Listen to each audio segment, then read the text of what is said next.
हाँ, तो जगजीत जी, ये जो लोग कहते हैं गजल, गजल का मायना ही क्या है?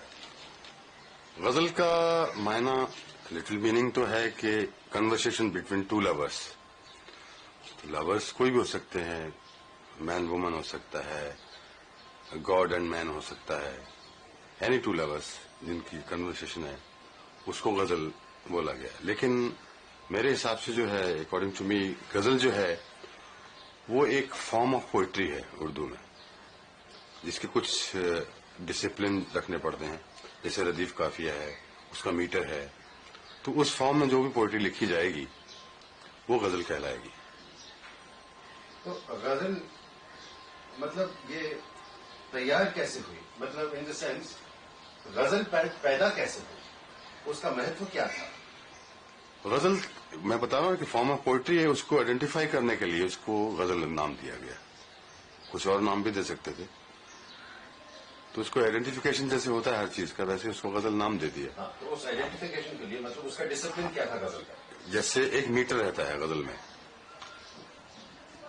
वो मीटर हर शेर में होना चाहिए। उसके बाद रदीफ रहता है, काफिया रहता है, राइमिंग जिसको बोलते हैं, वो होना चाहिए। फिर मक्ता होता है, मतला होता है।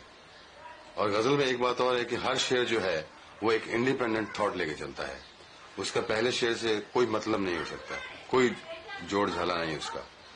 मतला अलग मतलब बोल रहा है, शेर अलग बोल रहा है। तो ये एक फॉर्म ऑफ पोइट्री है जिसको हम गजल कहते हैं। मतलब और मक्ता क्या है? मतला जो पहला शेर गजल का होता है, जिसमें दोनों लाइनों में राइमिंग होनी चाहिए। जैसे मैं आपको एग्जाम्पल दूंगा कि दिल ही तो है न संगो खिश्त, दर्द से भर न आए क्यों, रोएंगे हम हजार बार, कोई हमें सताए क्यों। तो सताए क्यों, मनाए क्यों, ये जो है रदीफ काफिया है। और पूरी जो लाइन है वो इसका मीटर है। दिल ही तो है न संग व खिश्त, दर्द से भर न आए क्यों, रोएंगे हम हजार बार, कोई हमें सताए क्यों। ये एक मीटर चल रहा है। तो आगे जो इसका शेर है, दैर नहीं हरम नहीं, दर नहीं, दैर नहीं हरम नहीं, दर नहीं आस्था नहीं, बैठे हैं रह गुजर पे हम, कोई हमें उठाए क्यों। तो फर्स्ट लाइन में देखेंगे आपके वो रदीफ काफिया नहीं आया, और सेकंड लाइन में शेर मतले के साथ, जो फर्स्ट शेर के साथ उसको राइम किया गया है। इसी तरह अगला शेर जो है, गालिब खस्ता के बगैर कौन से काम बंद हैं, ये बंद हैं, ये इससे राइमिंग नहीं हुआ, लेकिन मीटर वही है। रोइए जार जार क्यों, कीजिए हाय हाय क्यों, वो क्यों का फिर उसका उससे मिलाया गया मतले से। और जिसमें मक्ता जो है, जिसमें पोएट का नाम जो आता है, जैसे गालिब या जो भी उसका पेन नेम होगा, उसका इस्तेमाल जब करेगा वो जिस शेर में, उसको मक्ता कहेंगे। तो ये आप तो कुछ भी गा सकते थे, आपको गजल से क्यों इतना शौक है? गजल में एक थॉट रहता है, एक you can reach the human being जो आपके सामने बैठा है। थ्रू पोइट्री भी थॉट भी तो उसके जाने चाहिए। सिर्फ आ करते रहोगे तो वो थोड़ी देर में बोर भी हो जाता है। तो साथ में वर्ड्स भी हों तो उससे इम्पैक्ट ज्यादा अच्छा रहता है। और गजल में जो वर्ड्स मिलते हैं और किसी पोइट्री में ऐसा बहुत कम मिलते हैं। भजनों में भी हैं, लेकिन भजन का थोड़ा सा दायरा डिवोशनल हो जाता है। गजल में क्या है, आप डिवोशनल भी जा सकते हैं, आप रोमांटिक भी हो सकते हैं, आप बच्चे के साथ भी खेल सकते हैं, माँ के साथ भी खेल सकते हैं। गजल का रूप पहले क्या था और अब क्या हुआ? गजल की जो राइटिंग स्टाइल, तो पहले क्या जबान जरा मुश्किल हुआ करती थी। पुराने लोग फारसी जानते थे, उर्दू चलती थी, आजकल कम हो गई, तो जबान थोड़ी सिंपल हो गई है। और गाने वाले भी जो थे वो गजल को कुछ अलग ढंग से गाते थे, क्योंकि इतनी पॉपुलर नहीं थी ये फॉर्म ऑफ पोएट्री। ये गजल सिंगिंग जो है, या तो क्लासिकल था या म्यूजिक था, या शुरू में फिल्मी म्यूजिक आया, वो पॉपुलर हुआ। तो थोड़े बहुत थे गाने वाले उस वक्त, या कोठों पे गजल चलती थी। कुछ गजल गाने वालों के कोठे भी थे, मेल कोठे भी थे, फीमेल कोठे थे, मेल कोठे भी हुआ करते थे। तो उस वक्त तो उसी दायरे में थी गजल, एक आम पब्लिक तक नहीं पहुंची थी। तो उसको थोड़ा सा, जिससे बेगम अख्तर का इसमें काफी हिस्सा है इसको पब्लिक तक लाने का, फिर मेहंदी हसन का हिस्सा है, उसके बाद ऑर्केस्ट्रेशन आई, इसमें इसको सजाया गया। तो एक सिंपल चीज को आप डेकोरेट करके किस तरह उसको हाईलाइट उसमें आ जाती है। आपने मतलब अपनी पूरी जिंदगी गजल को डिवोट की है और आज 25 साल आपके कंप्लीट हुए हैं शायद। हाँ जी। जरा इस पर आप कुछ बता सकते हैं? 25 साल में बहुत कुछ सीखा है। एक तो मैं आपको कुछ एग्जांपल दूंगा, जैसे गालिब की ये गजल है, दिल ही तो है ना संगो खिश्त। अब इसको कई ढंग से अपने अपने हिसाब से गा सकते हैं आप। दिल ही तो है न संगो खिश्त, दर्द से भर नवाए क्यों। दिल ही तो है न संगो खिश्त, दर्द से भर नवाए क्यों। अब इसमें क्या है, वर्ड्स अपनी जगह हैं, लेकिन जो गायकी है वो प्रधान हो रही है, ज्यादा हो रही है। अभी जो वर्ड्स में जो इमोशंस हैं वो उभर के आना चाहिए, लेकिन सुर भी खराब नहीं होना चाहिए।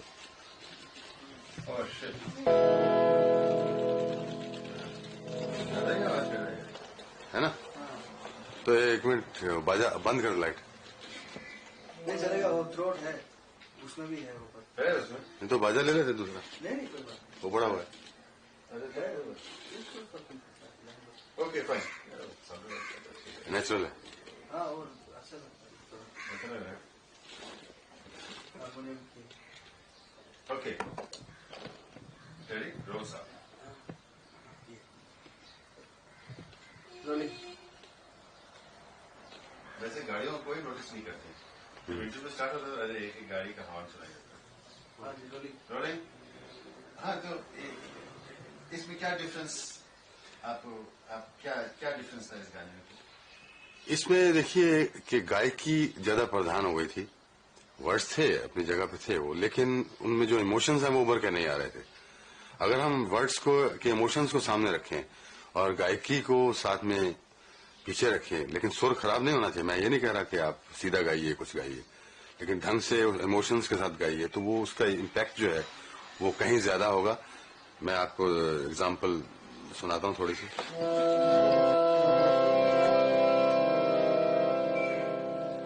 दिल ही तो है न संगो खिश्त, दर्द से भरना आए क्यों। रोएंगे हम हजार बार, कोई हमें सताए क्यों।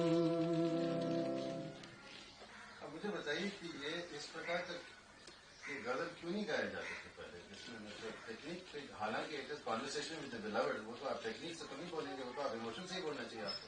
नहीं, कोई भी पोइट्री में जब आप विजुअल ऐड करते हैं तो वो आपको उसकी जो ट्रीटमेंट बदलनी पड़ती है। पहले सिर्फ फिल्मों में बहुत देर से आने लगी गजल, पहले तो सिर्फ गाया ही जाता था ना गजल को, तो विजुअल तो कोई था नहीं उसका, वर्ड्स का विजुअल गाने वाले का था। तो वो खुद कितना मुस्कुराता है, कितनी वो आंख मार के गाता है या कितने एक्शन करके गाता है, दैट वाज द विजुअल। पुराने लोग देखेंगे आप गाने वाले कुछ अजीब ही ढंग के मुंह बनाते रहते हैं। तो विजुअल अभी जो हमने विजुअल ऐड किए हैं, फिल्में बनने शुरू हुई हैं, जैसे गालिब का सीरियल आया था या दूसरे सीरियल आ रहे हैं, फिल्मों में गजल पेश की जाती है, तो उस सीन के हिसाब से, उस इमोशंस के हिसाब से पेश की जाती है, तो वो वर्ड्स को उस ढंग से फिर लाना चाहिए। अच्छा, कट इट। लो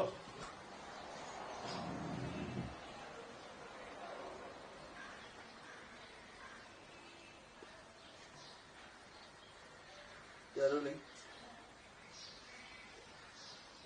ये जो डिफरेंसेस आई हैं गजलों में, ये कहते हैं कि फादर ऑफ दी मॉडर्न गजल इज जगजीत सिंह। तो आपने और क्या क्या चेंजेस लाए गजलों में? मेरी कोशिश यही रही है कि जो वर्ड्स हैं वो उभर के आए, उनमें जो इमोशंस हैं वो जिसको जबान नहीं भी समझ आती वो भी समझ जाए कि क्या कहना चाहता है। तीसरा, उसकी जो डेकोरेशन है पोइट्री की या म्यूजिकली ट्रीटमेंट जो उसका है, मेरी कोशिश रही है कि मॉडर्न इंस्ट्रूमेंट यूज करें, मॉडर्न ट्रीटमेंट यूज करें, जो आजकल साइंस ने जो तरक्की की है, नए नए इंस्ट्रूमेंट निकाले हैं, नई नई मशीनें निकाली हैं, नए मिक्सर निकाले हैं, नए इफेक्ट निकाले हैं, उनका इस्तेमाल किया जाए। तो आप देखेंगे कि मेरी कुछ गजलें जो हैं, कुछ क्या सभी गजलें जो हैं वो साउंड के हिसाब से इम्प्रूव होती गई हैं। वैसे एक सिंपल चीज को आप कितना खूबसूरत बना सकते हैं, ये डिपेंड करता है कि आपकी कैपेसिटी पे आप कितना इस्तेमाल करते हैं मॉडर्न गैजेट्स को। मैं आपको एग्जांपल देता हूं। सिंपल वर्ड्स हैं, अपनी आंख को जिंदा रखना कितना मुश्किल है, पत्थर बीच आईना रखना कितना मुश्किल है। तो ये गजल है और मैंने धुन भी इसकी इतनी सीधी बनाई है कि आप कहेंगे साहब ये तो क्या धुन है, कुछ नहीं है। दरबारी राग में है वो। अपनी आग को जिंदा रखना कितना मुश्किल है, पत्थर बीच आईना रखना कितना मुश्किल है। अब ये 3 सुरों में अस्थाई है पूरी। सा सा सा सा रे सा सा सा सा रे रे सा सा सा सा सा नी नी सा रे रे रे रे रे रे रे रे रे सा गा रे रे रे रे गा गा गा गा म गा रे सा रे। ये पूरी धुन ये है। अब इसको जब मैं सजाया है, मैंने सजा के लाया हूं, तो इसका इम्पैक्ट ही अलग है। वो जरा सुनिए। वो रिकॉर्डिंग है। अच्छा, वो आपका अभी यहाँ साउंड आएगा फ्रॉम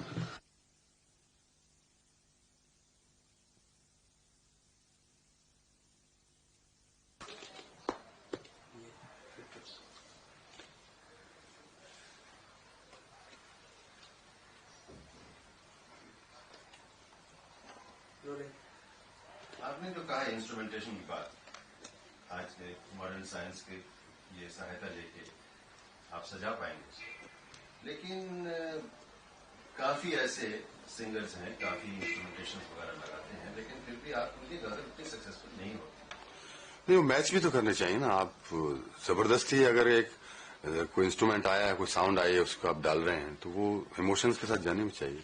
उसकी जो एक मेलोडी बन के आती है म्यूजिक की, वो मैच भी करनी चाहिए। आप कैसे डिसाइड करते हैं कि क्या क्या आपने? ये तो अभी कुछ इसका कोई फॉर्मूला तो नहीं है। कोई जो साउंड अच्छी लगती है मेरे कान को, मैं उसका इस्तेमाल करता हूँ। और क्योंकि मेलोडी में क्या है कि इसका जो ट्रीटमेंट है वो एक हैंड से ज्यादा है पूरा गजल का।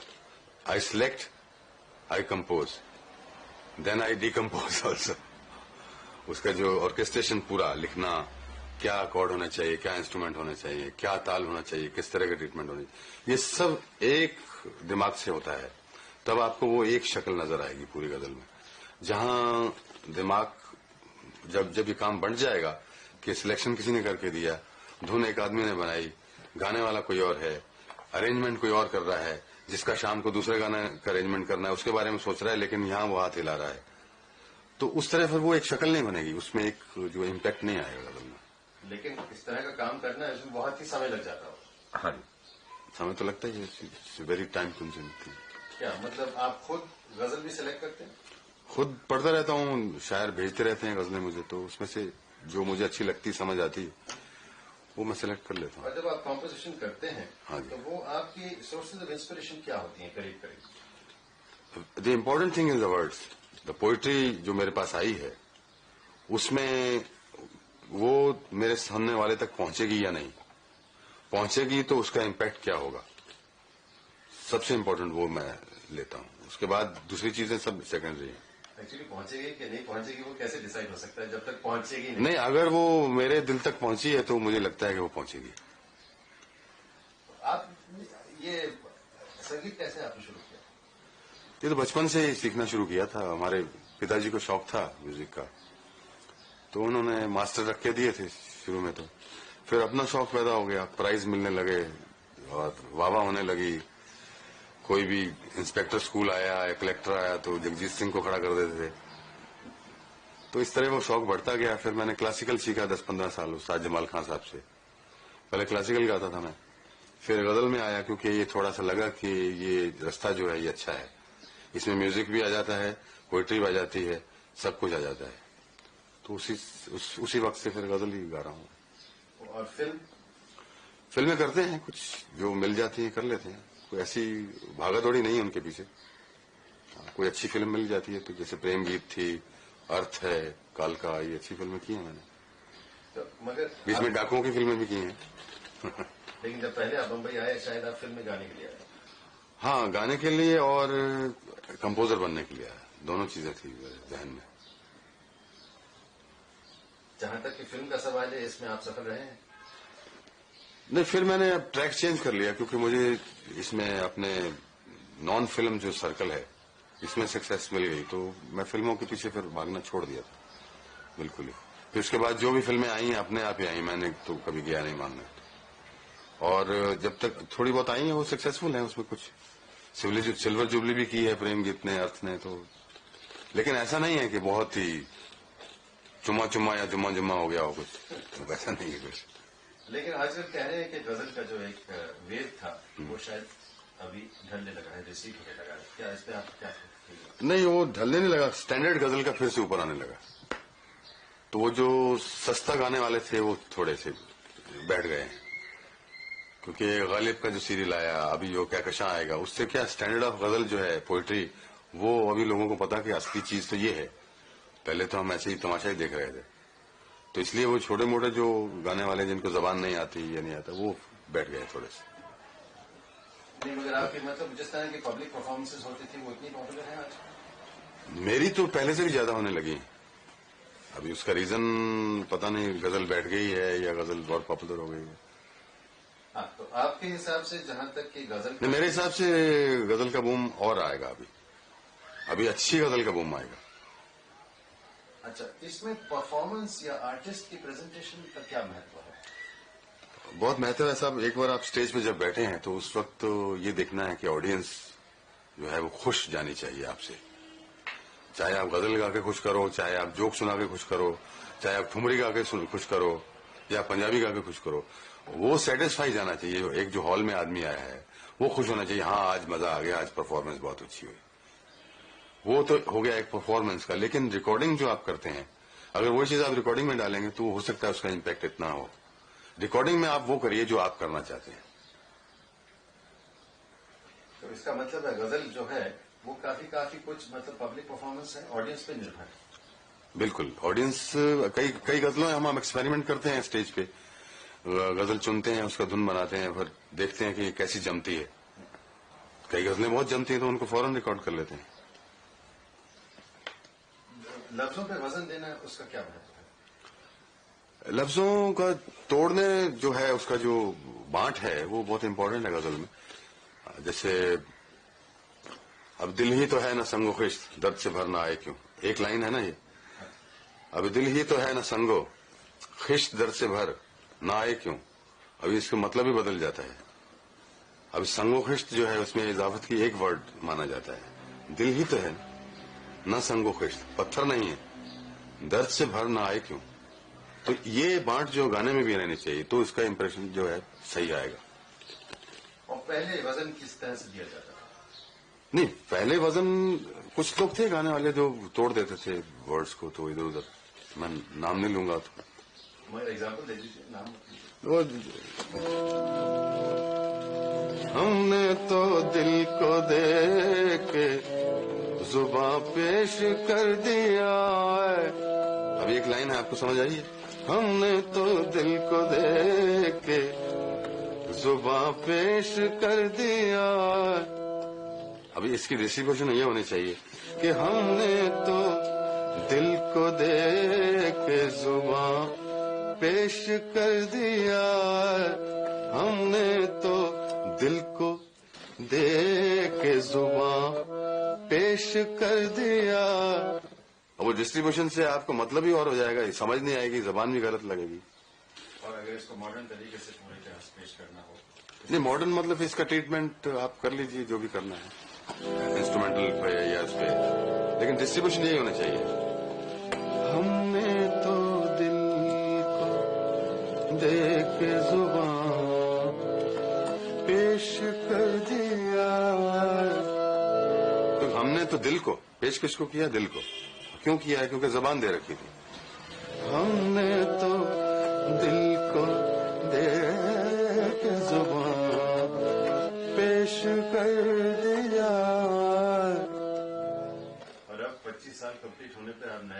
पेश करने वाले हैं गजल? नया इस वक्त जो चल रहा है, आजकल रिकॉर्डिंग चल रही है, एक लॉन्ग प्ले हम बना रहे हैं लताबाई के साथ, जो कि मेरी जिंदगी की जो एक 25 साल की जो एक मेहनत का फल है, वो समझो मुझे मिल रहा है इस रिकॉर्ड से, और वो जल्दी आपके सामने आएगा। और अच्छा रिकॉर्ड होना चाहिए, क्योंकि इस वक्त मुझे मौका मिला है जो मुल्क की क्या दुनिया की जो सबसे बेहतरीन आर्टिस्ट है, उसके लिए मैं कंपोज कर रहा हूँ। वो मेरे लिए गा रही हैं, उसमें शायद एक दो गजलें मैं भी गाऊंगा। तो इस वक्त तो वो चल रहा है। बाकी कई प्रोजेक्ट हैं, जैसे कहकशां का प्रोजेक्ट आने वाला है, और गजलों के भजनों के प्रोजेक्ट्स आ रहे हैं। जो लता जी के साथ आप गाने वाले कुछ आप एक दो लाइन गुनगुना के हम सुना सकते हैं? रिव्यू।